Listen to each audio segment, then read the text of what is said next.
No início dos anos 2010, o mesmo time criativo de O Senhor dos Anéis sonhava em construir um novo épico para o cinema. Só que em vez de hobbits e dragões, seriam cidades gigantes sobre rodas devorando outras cidades. Anos depois, esse sonho virou um dos maiores prejuízos da história de Hollywood. O que nos leva à pergunta: como é que um projeto tão ambicioso e com gente tão experiente terminou assim? Vem comigo pra gente explorar a história de Máquinas Mortais.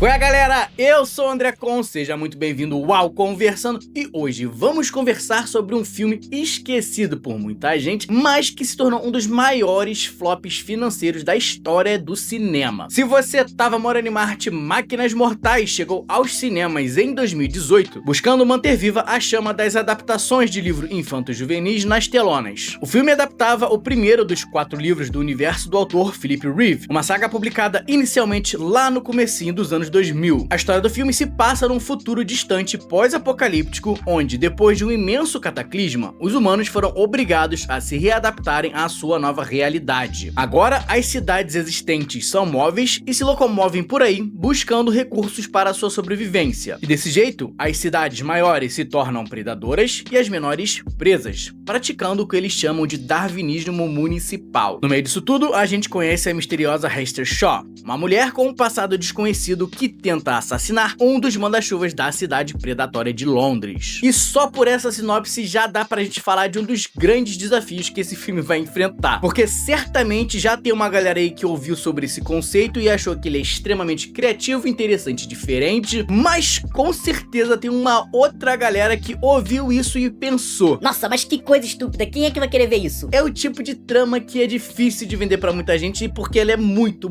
incomum. Ela causa estranheza e pode até ser um tanto quanto sem sentido, o que certamente já afasta de cara uma boa parcela do público. E quando você tá fazendo um filme blockbuster com um orçamento gigantesco, já viu o que pode acontecer, né? Mas sabe quem foi que achou essa ideia genial? O Peter Jackson, o cara que transformou O Senhor dos Anéis em uma das maiores trilogias da história do cinema. Ele tinha adorado a saga de livros e comprou os direitos para fazer uma adaptação para filme lá em 2009. Só que é o seguinte, esse filme só foi anunciado oficialmente em 2016 e só foi sair no cinema lá pra 2018, ou seja, 9 anos depois do Peter Jackson ter comprado os direitos. Ora, mas por que, você me pergunta? Bom, a primeira justificativa do Peter Jackson para esse atraso todo foi que na época que ele queria fazer o filme, ele não tinha como fazer os efeitos práticos, porque esse universo era tão vasto e a escala das cidades era tão grande que eles não teriam como fazer como ele gostaria. Foi só com o passar dos anos e o avanço da tecnologia e do CGI que finalmente chegou-se num ponto onde daria para produzir o filme com a qualidade que ele desejava. O que certamente é verdade, mas a história também não é só essa. Porque enquanto o diretor sonhava com cidades colossais avançando sobre desertos, ele teve que se deparar com a dura realidade da produção de O Hobbit. O Peter Jackson era o manda-chuva dessa produção e lá em 2010 esse projeto estava passando por um monte de problemas. O maior dele foi a saída do diretor que estava atrelado ao filme. O Hobbit ia ser dirigido pelo Guillermo del Toro e já estava tudo certo quanto a isso. O cara já vinha há alguns anos se preparando para esse projeto, fazendo pesquisa, juntando material, tudo. Só que junto disso tudo ainda tinha um monte de questão de direito autoral, problema financeiro e o cacete a 4 para resolver. Assim essa produção foi se atrasando cada vez mais. O Del Toro olhou para todo esse tempo de vida sendo desperdiçado e decidiu que não ia mais ser o diretor dessa franquia. Bom, agora o Peter Jackson tinha uma decisão a tomar, porque tinha sido ele que tinha escolhido o Guillermo del Toro a dedo para ser o diretor do Hobbit. Ele não queria escolher qualquer um, então o que ele decidiu foi ele mesmo assumir a direção dessa saga e deixou engavetado Máquinas Mortais por um bom tempo. Só que aí isso gerou um outro problema, porque os direitos que o Peter Jackson tinha comprado lá em 2009 estavam prestes a expirar e ele simplesmente precisava tirar o filme do papel. Esse projeto era algo que o próprio Peter Jackson tinha uma grande paixão e ele queria fazer acontecer. Mas como a produção do Hobbit também deixou o cara esgotado, no final dessa história toda ele não tinha nem cabeça nem energia para ficar como diretor de Máquinas Mortais. Ao mesmo tempo, ele simplesmente não queria perder os direitos da adaptação. Então o projeto foi passado para frente e o Peter Jackson apadrinhou o Christian Rivers, que já trabalhava com ele há muitos anos, para ser o diretor dessa obra. Christian Rivers? Não me lembro dele não. Pois é, você não se lembra porque esse cara nunca tinha dirigido nada e iria debutar exatamente aqui, num filme de uma magnitude gigantesca com um orçamento absurdo. Para com essa porra aí, meu irmão!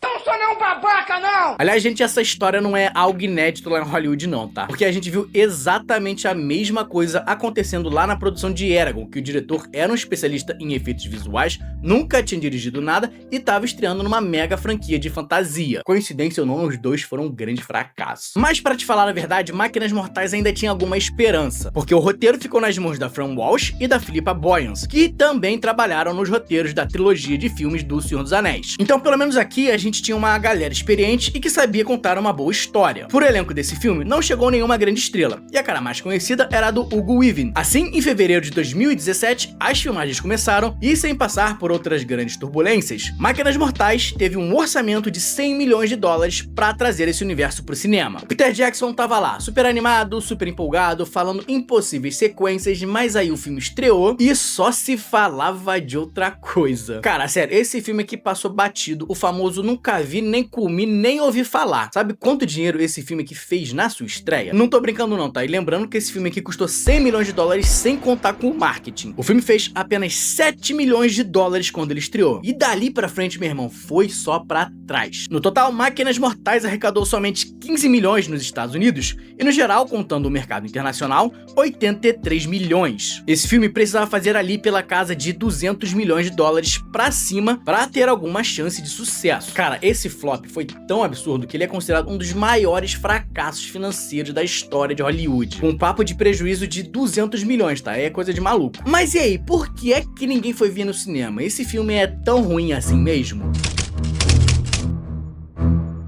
Bom, antes de eu falar de quem não gostou do filme, deixa eu falar de quem gostou. Lá na época do lançamento do filme, o próprio autor da saga, o Philip Reeves, tweetou que tinha adorado esse filme. Geralmente os escritores estão vendo a bomba que vai ser desde a pré-produção, como foi lá no caso do autor de Percy Jackson. Mas aqui, aparentemente, foi diferente. Quer dizer, vai saber, né? De repente o cara só tava querendo mesmo era gerar um hype, fazer um marketing pro filme, levar a galera pro cinema, mas tá aí registrado que o autor falou que gostou do que viu. Eu particularmente não acho esse filme uma das maiores abominações do cinema, mas eu também acho que ele tá longe de ser muito empolgante. O filme tem 25% de avaliação dos críticos e 48% do público no Rotten Tomatoes e nota 6.1 no IMDb. As avaliações acabaram não sendo muito favoráveis, mas pô, era pra isso tudo mesmo de ser um dos maiores fracassos financeiros da história? Eu particularmente acho que não, mas tiveram algumas coisas que aconteceram que levaram Máquinas Mortais para esse destino ingrato. Primeiro foi a data de estreia. O filme debutou em 14 de dezembro e teve que concorrer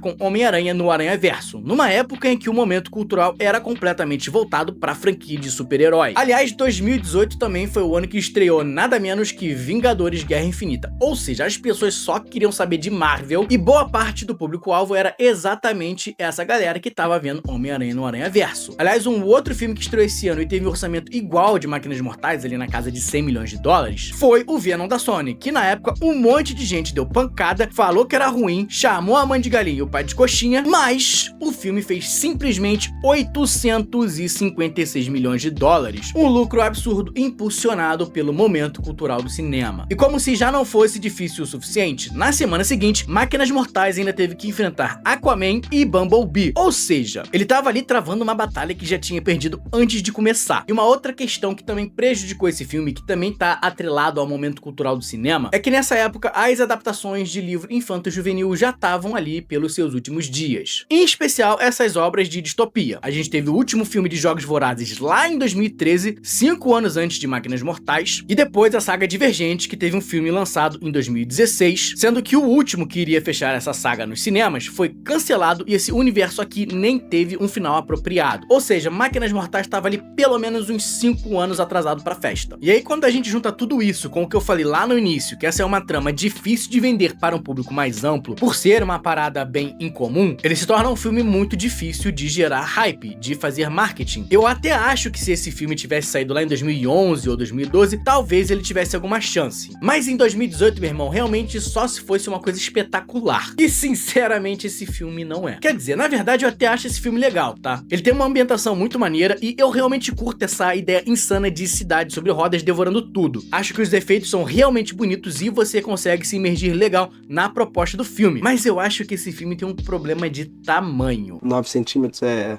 É enorme? Por ser uma fantasia distópica, épica e grandiosa, ele tem que apresentar muita coisa, só que ele tenta fazer isso já no começo do filme, tacando um monte de coisa na tela ao mesmo tempo. No início do filme, a gente não consegue de cara identificar quem são os personagens principais. Tem tanta gente aparecendo ao mesmo tempo, cada personagem com uma agenda diferente pra seguir, e você fica lá tentando entender. Quem é esse aqui? Esse cara é importante? Essa personagem que é o quê? Peraí, voltou no primeiro personagem? Ou seja, não fica claro pra audiência quem é o protagonista, quem é o personagem principal que a gente precisa prestar atenção, porque a gente tem que prestar atenção em tudo. E aí, como a gente não conhece ninguém, e o filme fica cortando de personagem pra personagem, eu fico sem saber quem é que eu devo acompanhar e pra quem é que eu devo torcer. E portanto, como eu não sei quem eu deveria estar acompanhando de perto, eu não consigo estabelecer uma conexão com os personagens e fico lá só esperando as sequências de ação acontecerem, porque o filme é bonito pra cacete e eu tô interessado na ambientação do universo. Mas em termos de estabelecer conexão com personagens, esse filme é que precisa comer muito arroz com feijão, e isso é um grande problema pra quem quer estabelecer uma nova sequência. Afinal, pra que eu veria a sequência de um filme que eu não senti absolutamente nada pelos personagens? E é curioso pensar que o roteiro desse filme foi feito por gente experiente e que trabalhou com isso em O Senhor dos Anéis. Porque eu acho que lá na saga do Tolkien deveria ser muito mais difícil estabelecer essa conexão, porque o mundo é tão vasto, tem tanta gente importante, que seria mais fácil errar lá do que aqui. Só que na verdade o que acontece é o oposto. Em Senhor dos Anéis, no começo a gente acompanha o Frodo, o Gandalf e o Bilbo, e de cara já entende que o resto ao redor deles são personagens que estão ali de coadjuvantes. Em Máquinas Mortais é o oposto, todo mundo é protagonista, ou seja, ninguém é protagonista. Além disso, esse filme aqui também tem aquele androide lá que fica caçando a Alistair Shaw o tempo todo e fica pagando de ameaça incontrolável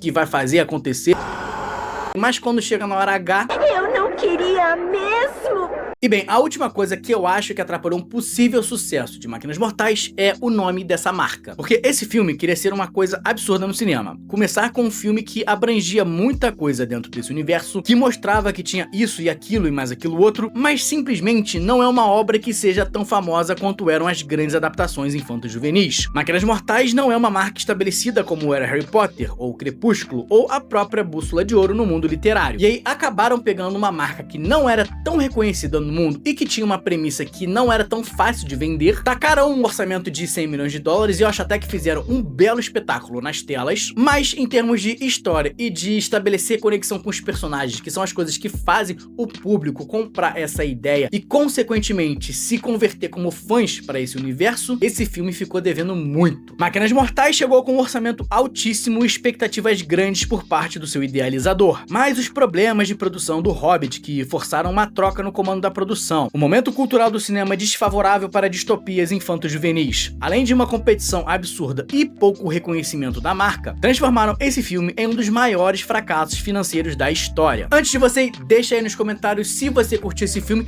e se você for fã do livro, aproveita e me diz se vale a pena essa saga literária. Eu me amarro no conceito dessa saga e acho que ficaria muito bem como série de TV. Valeu, gente, um abraço e até a próxima!